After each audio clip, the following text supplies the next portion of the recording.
चलिए, हेलो मेरे प्यारे साथियों, कैसे हो आप लोग। मैं उम्मीद करता हूं कि आप लोग अच्छे होंगे। मैं आपके सोशल साइंस का टीचर आरडी सर आप सभी सम्मानित विद्यार्थियों को आपके इस प्यारे यूट्यूब चैनल पे हृदय रूपी गुफाओं से नमस्कार और प्रणाम करता हूं। स्वागत करता हूं साथियों आज के इस नए सेशन में। आज का यह नया सेशन बहुत खास होने वाला है मेरे साथियों।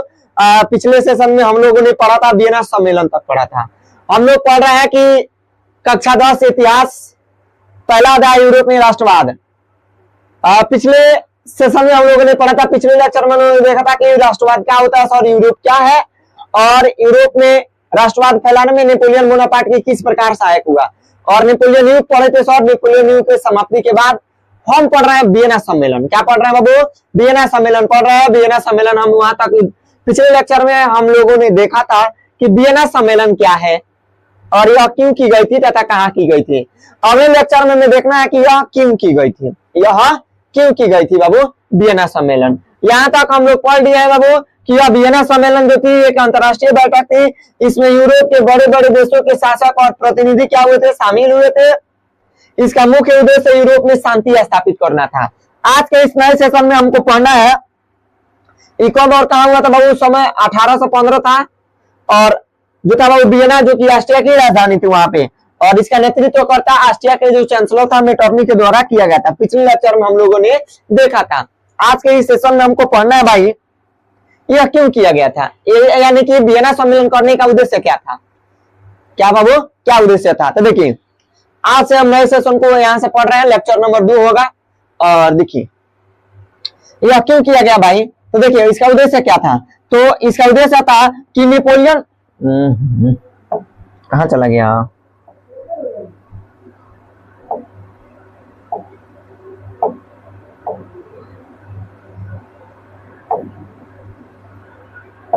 हाँ यहाँ आ गया।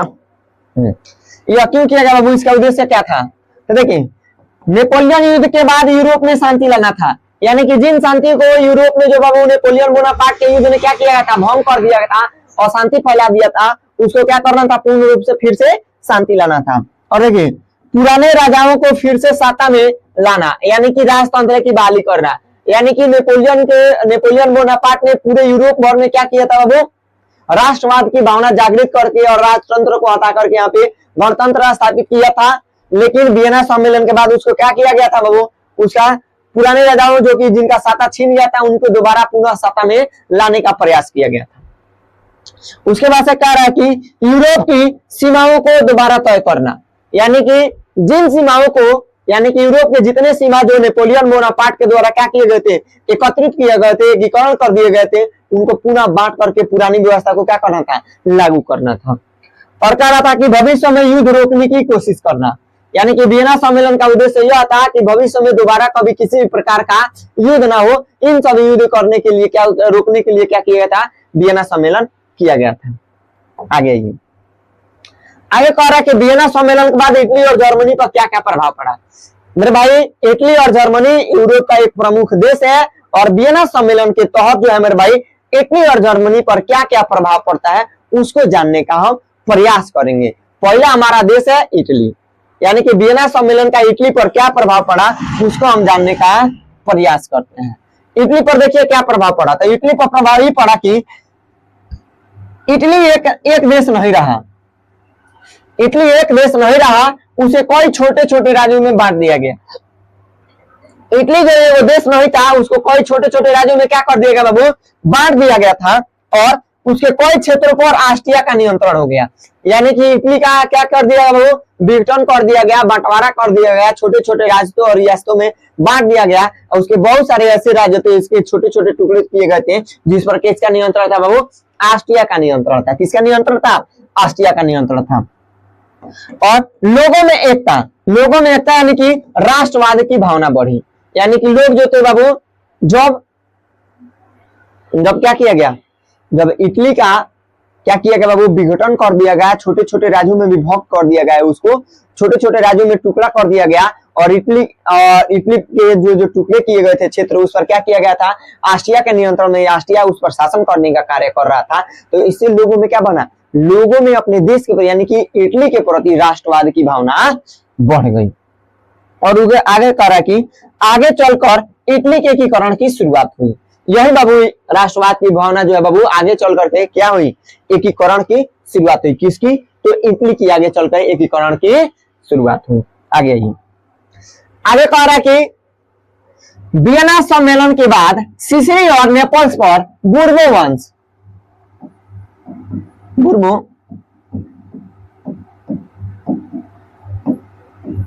वंश का स्थापित किया गया। यानी कि देखिए इटली का जो क्या था, प्रमुख राज्य था सिसिली और नेपल्स। इटली का जो क्या था बाबू, एगो प्रमुख राज्य था, उस पर सिसिली और नेपल्स पे जो था बाबू किसकी, पुनः बूर्बो वंश की शासन की गई। यानी कि वियना सम्मेलन के पश्चात क्या किया गया, तो इटली के जो प्रमुख दो राज्य थे सिसिली और नेपल्स पे क्या किया गया बाबू, पुरातन व्यवस्था को हटा करके, नेपोलियन द्वारा लगाए गए शासन व्यवस्था को हटा करके क्या किया गया, बूर्बो वंश के हाथों में क्या किया गया बाबू, सिसिली और नेपल्स को सौंप दिया गया और यहाँ पे बूर्बो वंश का शासन क्या किया बाबू, स्थापित किया गया। रोम और उसके आसपास के क्षेत्र पोप को दे दिया गया। यानी कि रोम जो इटली की खुद राजधानी है बाबू, उस रोम को जो पोप वहां के जो लोग थे, पोप जो थे, उनको क्या किया गया, उनको दे दिया गया। तो क्वेश्चन पूछता है कि रोम और उसके आसपास के क्षेत्र किसके अधीन कर दिए गए। वियना सम्मेलन के पश्चात रोम और उसके आसपास के क्षेत्र किसको सौंप दिए गए बाबू, तो पोप को दे दिए गए। किसको दे दिए गए बाबू, पोप को दे दिए गए। आगे कह रहा है कि वियना सम्मेलन के बाद रोम क्षेत्र पर पोप का शासन स्थापित किया गया। यानी कि वियना सम्मेलन के बाद रोम का जो क्षेत्र था उस पर किसका शासन स्थापित हुआ बाबू, तो पोप का शासन क्या हुआ बाबू, स्थापित हुआ। और देखिए आगे कह रहा कि लोमार्डी और वेनेशिया पर ऑस्ट्रिया का प्रभुत्व कायम रहा। यानी कि जो इटली का जो और अन्य जो राज्य था लोम्बार्डी और वेनेशिया जो राज्य था उस पर क्या किया गया बाबू, ऑस्ट्रिया खुद क्या किया, अपना प्रभुत्व इस पे स्थापित किया। उसके बाद से कह रहा है कि वियना सम्मेलन के बाद पार्मा, मोडेना और टस्कनी।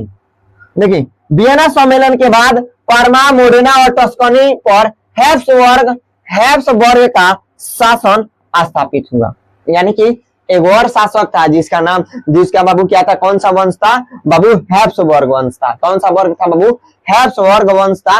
उस बाबू हैब्सबर्ग वंश का जो बाबू जो शासक था वो कहा पार्मा, मोडेना और टस्कनी पर क्या किया, अपना प्रभुत्व स्थापित किया। किसके तहत, तो वियना सम्मेलन के तहत मेरे भाई क्या किएगा, स्थापित किया। अगला क्वेश्चन कह रहा है कि वियना सम्मेलन के पश्चात क्या बाबू, वियना सम्मेलन के बाद सार्डिनिया पीडमाउंट को मजबूत बनाने के लिए जेनेवा को उसमें मिला दिया गया। जेनेवा का क्या किया गया बाबू, उसमें मिला दिया गया जेनेवा।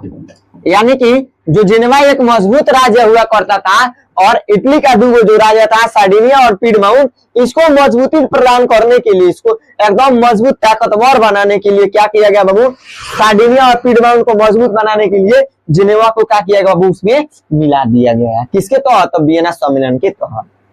और उसके बाद से कह रहा है कि फ्रांस में क्या हुआ, फ्रांस में क्या हुआ हो, यानी कि वियना सम्मेलन जब हुआ तो उसके पश्चात फ्रांस में क्या हुआ। जर्मन इटली तो देख लिए, अब फ्रांस देखते हैं।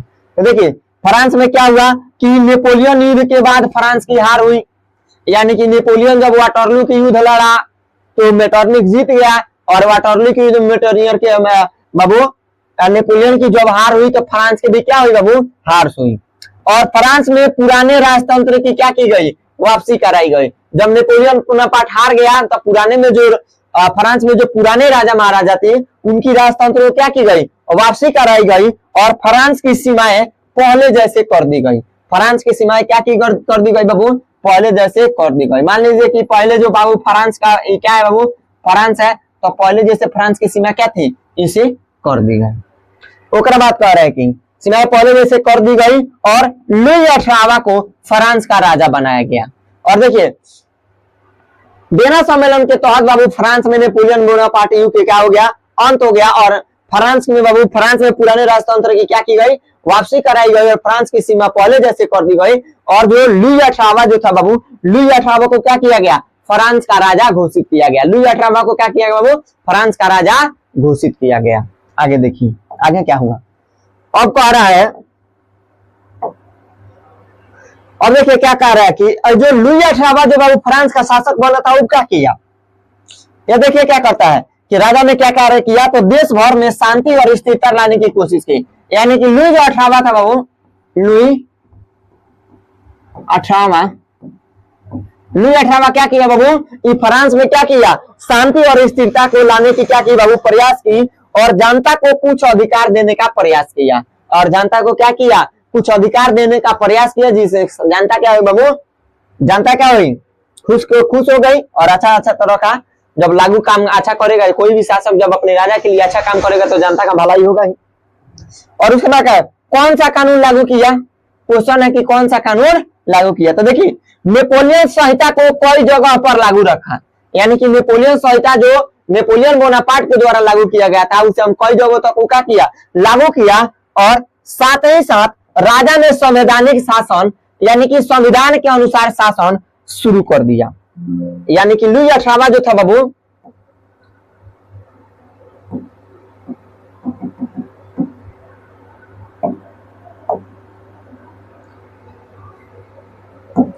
क्या हो गया महाराज,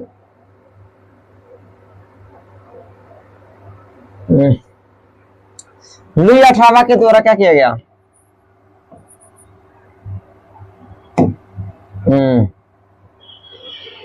एक मिनट,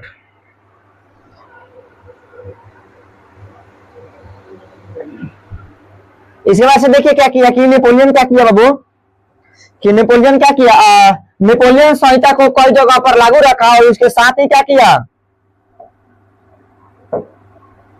इसके साथ ही क्या किया बाबू कि संवैधानिक शासन, यानी कि संविधान के द्वारा, संविधान के अनुसार जो शासन करने की, संविधान के अनुसार जो संविधान फ्रांस के संविधान में लिखा गया कि इस प्रकार से क्या किया गया, शासन किया जाएगा। और उसी के अनुसार यानी कि संवैधानिक शासन क्या है, यानी कि संविधान के अनुसार क्या करना बाबू, शासन करना शुरू कर दिया। संविधान के अनुसार शासन करना क्या किया बाबू, शुरू कर दिया। कौन, लुई 18वां।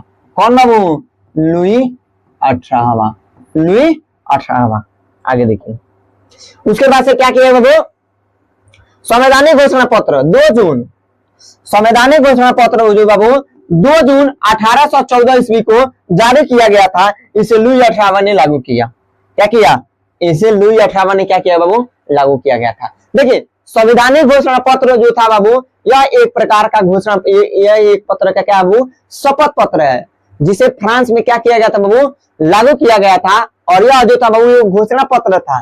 कोई भी जब चुनावी मैदान में कोई भी बाबू क्या लोग उतरते हैं तो बड़ा बड़ा घोषणा करते हैं कि हमारी टीम अगर जीती, हमारा अगर पार्टी जीता तो हम क्या करेंगे, फलाना फलाना रोजगार देंगे, चिल्लाना इतना काम करेंगे, उतना काम करेंगे, ये काम करेंगे, वो काम करेंगे, फलाना ठीक है। यानी कि क्या करते हैं, वो घोषणा करते हैं। क्या करते हैं, वोटरों को इच्छुक मानो लाभ मतलब अपनी ओर आकर्षित करने के लिए, वोट लेने के लिए क्या करते हैं बाबू, वो घोषणा करते हैं। ठीक इसी प्रकार क्या था, घोषणा पत्र था, संवैधानिक घोषणा पत्र था, जो 1789 में जब फ्रांस क्या हुआ था, फ्रांस में क्रांति हुई थी। जब फ्रांस में क्या हुआ बाबू, फ्रांस गणतंत्र हुआ था, तो उस समय जब संविधान का निर्माण हुआ था फ्रांस में, तो संविधान में दर्शाया गया था। कौन, संवैधानिक घोषणा पत्र।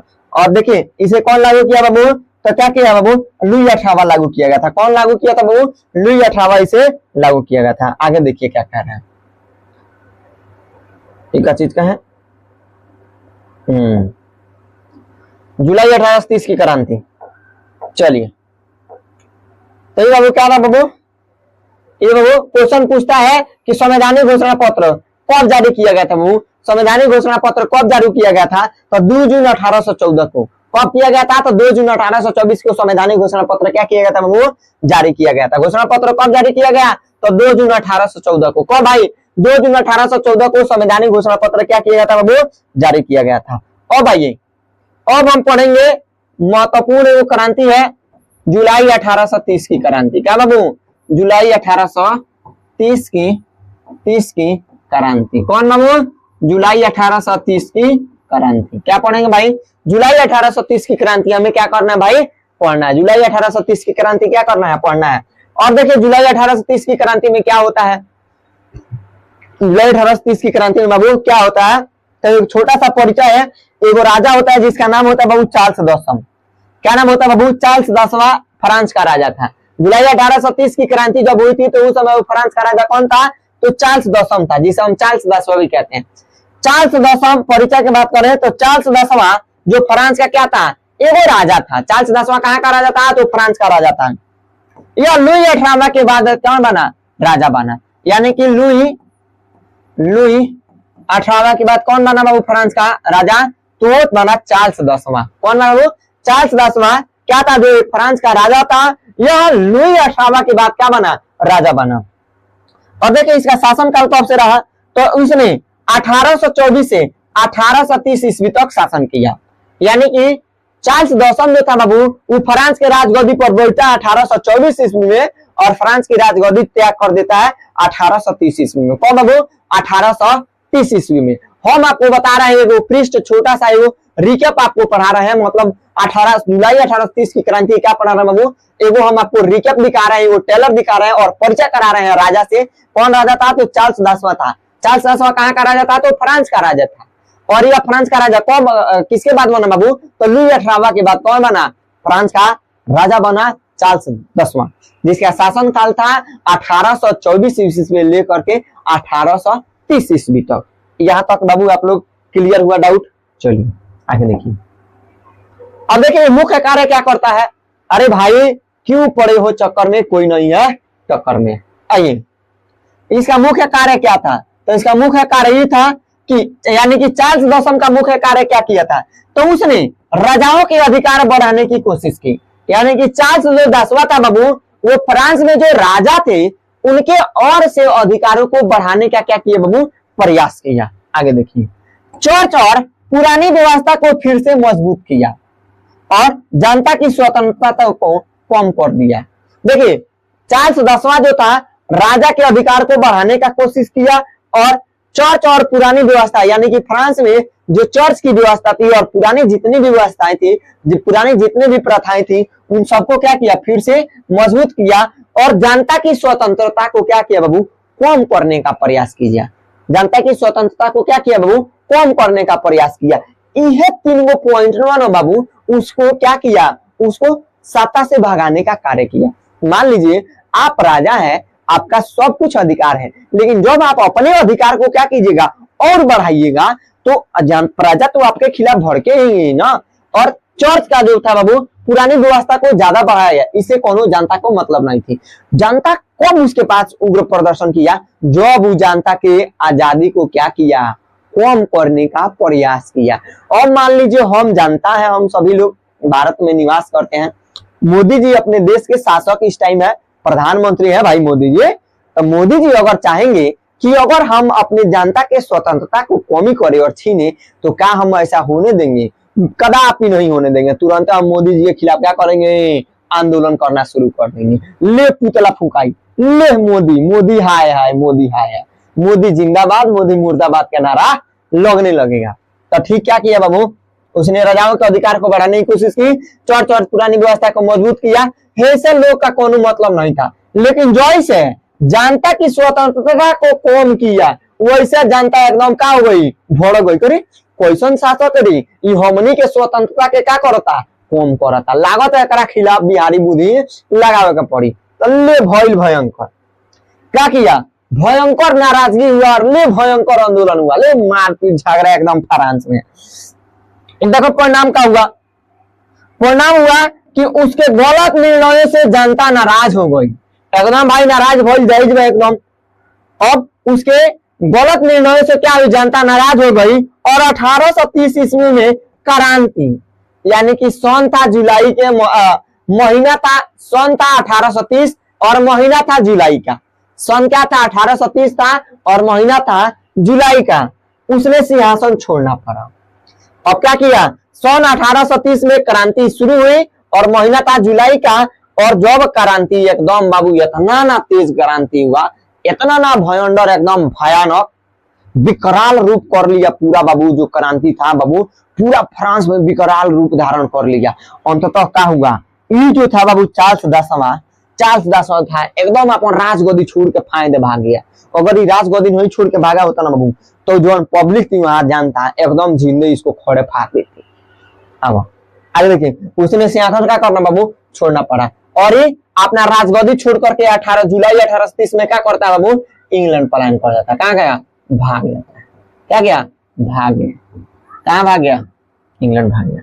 आगे ये और देखिए जुलाई 1830 में पोलिंगने की क्या भूमिका थी। एक और मान लीजिए जैसन देवता वैसन पूजा, जैसन लोग कहता है जैसन देवता वैसन पूजा। और मान लीजिए राजा तो खराब होगा, लेकिन अगर संगे संगे ऊपर मंत्री अगर खराब हुई ना भाई, तो राज्य के विलाय के क्या हो जरूरी बात। जुलाई 1830 की क्रांति में पोलिंगने की क्या भूमिका थी भाई। सबसे बड़ा खोचर यही था, सबसे बड़ा खोचर क्या था बाबू, यही था। देखो अब पोलिंगने के बारे में वो छोटा सा क्या करते हैं, जानकारी लेते हैं। देखिए जूल्स दे पोलिंगने, एक और पूरा नाम था जूल्स दे पोलिंगने, फ्रांस का प्रधानमंत्री था। जूल्स दे पोलिंगने क्या था बाबू, फ्रांस का प्रधानमंत्री था। जब वहां का राजा चार्ल्स 10वां बना तो पोलिंगने को क्या बना दिया, अपना प्रधानमंत्री बना दिया। और देखिए यह चार्ल्स 10वां का क्या था बाबू, समर्थक था। चार्ल्स 10वां का क्या था, समर्थक था। आगे आइए क्रांति में इसकी भूमिका क्या रही। देखिए क्रांति में अगर भूमिका ये था कि पोलिंगने ने कठोर नीतियां लागू की। पोलिंगने होता का एकदम हार्ड नीति, हार्ड कानून, एकदम कठोर कानून नीतियां क्या किया, लागू किया। और उसने जनता की स्वतंत्रता पर रोक लगा दी। जवन कैले गुरु उहे कैले चेला, यही से भइल फ्रांस में खेला। और जो खेला भइल ओकरा कहल जाला जुलाई 1830 के क्रांति। आगे अब उसने जनता की स्वतंत्रता पर क्या कर दिया बाबू, रोक लगा दी। और उसके कहने पर राजा ने जुलाई अध्यादेश जारी किया। क्या किया बाबू, जुलाई अध्यादेश जारी किया। बार बार क्या हो जा रहा है हमारे बाबू, जल्दी ओपन होइए। 1 मिनट देखते हैं ना थोड़ा।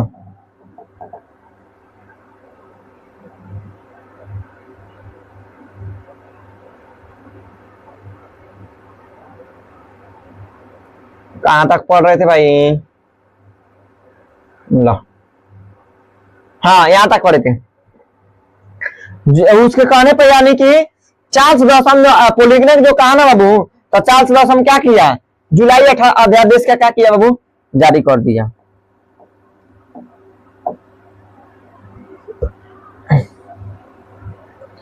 अध्यादेश क्या कर दिया, माने वो कानून को जारी कर दिया। क्या किया बाबू, कानून को जारी कर दिया। और जो भी कानून को जारी किया ना बाबू, तो क्या किया, देखिए कानून में क्या क्या जारी किया। आगे पहला, प्रेस अखबार की आजादी खत्म कर दी। यानी कि पोलिंगने जो था बाबू, पोलिंगने कहने पर बाबू चार्ल्स 10वां जो था बाबू, अखबार यानी कि प्रेस जो होता है, अखबार आप हम लोग पढ़ते हैं, हिंदुस्तान, दैनिक भास्कर, प्रभात खबर, जितना भी सब था, the Hindustan times of India, जितना भी अखबार हम लोग पढ़ते हैं। और फ्रांस में क्या किया, सभी अखबार की आजादी क्या कर दी गई बाबू, समाप्त कर दिया। और उसके बाद संसद यानी कि विधानसभा को भंग कर दिया। यानी कि वहां पे जो संसद था बाबू, क्या बाबू, फ्रांस में जो संसद था उसको क्या कर दिया बाबू, उसको ही भंग कर दिया। यानी कि संसद को क्या कर दिया, हटा दिया। और उसके बाद मतदान देने का अधिकार को कम कर दिया। मतदान यानी कि फ्रांस में जो वोट देने का अधिकार था ना बाबू जनता का, उसको क्या कर दिया, खत्म कर दिया। क्या कर दिया, खत्म नहीं किया, कम कर दिया। अब जब इतना अधिकार बाबू खत्म हुआ तो ले भयंकर मार, क्या भाई, ले भयंकर मार। अब इतना ना भयंकर मार हुआ फ्रांस में, इतना ना भयंकर मार हुआ आंदोलन, ले मार आंदोलन एकदम। लो पोलिंगने का पुतला फूक रहा है, कहीं चार्ल्स 10वां का पुतला फूका, लो पुतला फुकाई पर फुकाई एकदम हो रहा है। सारा सड़क जाम, रोड जाम पूरा करके एकदम क्या, जितना सरकारी बाबू जो व्यवस्था सभी पे क्या कर दिया, सभी जनता, फ्रांस की जनता क्या करी, एकदम टूट पड़ी। और इतना ना जोरदार हंगामा हुआ कि क्या है बाबू, एकदम राजा यानी कि चार्ल्स 10वां को राजगद्दी छोड़ करके भागना पड़ा। और देखिए इसका परिणाम क्या हुआ, जनता का बहुत नाराज हो गई। जनता क्या हो गई, बहुत नाराज हो गई। और इन्हीं नीतियों के बाद कारण जुलाई 1830 की क्रांति हुई। इन्हीं नीतियों के कारण क्या हुई बाबू, जुलाई 1830 की क्रांति हुई। क्या हुई, जुलाई 1830 की क्रांति हुई। आगे देखिए क्या कह रहा है, वो अब कह रहा है कि जुलाई 1830 की क्रांति क्या है। वो भी कह रहा है कि जुलाई 1830 की क्रांति क्या है। अभी तक तो हम जितना पढ़ रहे थे बाबू, एगो क्या था, एगो रिकेप था, एगो टेलर था। किसके बारे में? जुलाई 1830 की क्रांति के बारे में। क्या था बाबू? एगो टेलर था, एगो छोटा सा परिचय था। एगो हम क्या कर रहे थे, आपके कहानी के जो मुख्य पात्र थे उन सभी पात्रों को हम थोड़ा थोड़ा इकट्ठा करके आपको हमें वो क्या कर रहे थे, आपके समक्ष प्रस्तुत कर रहे थे। और मेन जो पिक्चर है वो है बहुआ यहाँ पे। आप पुलिंग पढ़ लिए, चार्ल्स दसवां पढ़ लिए, और पढ़ना है जुलाई 1830 के क्रांति। क्या पढ़ना है? जुलाई 1830 की क्रांति है। तो देखिए जुलाई 1830 की क्रांति क्या है। जुलाई 1830 की क्रांति बाबू क्या है? तो देखिए जुलाई 1830 की क्रांति फ्रांस में हुई एक महत्वपूर्ण क्रांति थी। जुलाई 1830 की जो क्रांति थी, यह क्रांति फ्रांस में हुई थी, जो एक महत्वपूर्ण क्या थी, एक बहुत महत्वपूर्ण क्रांति थी। यह जो क्रांति थी बाबू 1830 में जुलाई महीने में हुई थी। यानी कि यह जो क्रांति था सन था 1830 और महीना था जुलाई का। कौन सा महीना था बाबू? जुलाई का महीना था और सन था 1830। आगे क्या कह रहा है? आगे कह रहा है कि क्रांति के कारण क्या है, क्रांति के क्या कारण थे। तो देखिए राजा चार्ल्स दसवां की कठोर नीतियां आई थी। प्रेस की आजादी खत्म करना, संसद को भंग करना, जनता के अधिकार छीनना और प्रधानमंत्री जूल्स दे पोलिंगने की गलत नीतियां। इस सारा जो था क्रांति का क्या था, मुख्य कारण था। जो राजा चार्ल्स दसवां था वो कठोर नीति को लागू किया था और प्रेस यानी कि अखबार की उस आजादी को क्या कर दिया, खत्म कर दिया, संसद को भंग कर दिया, जनता के अधिकार को छीन लिया और प्रधानमंत्री जूल्स दे पोलिंगने की क्या कर दिया, गलत नीति आ गया। क्या कर दिया बाबू? गलत नीति आ गया। उसके बाद क्रांति कैसे हुई, क्रांति कैसे हुई, इतना सब तो आ गया था, इतना सब क्या हुआ था, हो गया था। अब क्रांति कैसे हुआ देखिए। समय था बाबू 27 तारीख, 28 तारीख और 29 जुलाई। 27, 28 और 29 जुलाई को 1830 को कब बाबू? 1830 को जनता ने विद्रोह किया। क्या किया बाबू? जनता ने विद्रोह किया और लोग सड़कों पर उतर आए। और लोग क्या थे? सड़कों पर उतर आए। इसे ही 3 गौरवशाली दिन कहा जाता है। यानी कि इसे ही 3 गौरवशाली दिन कहा जाता है। फ्रांस की इतिहास में आज भी क्वेश्चन पूछता है कि 3 गौरवशाली दिन किसे कहते हैं।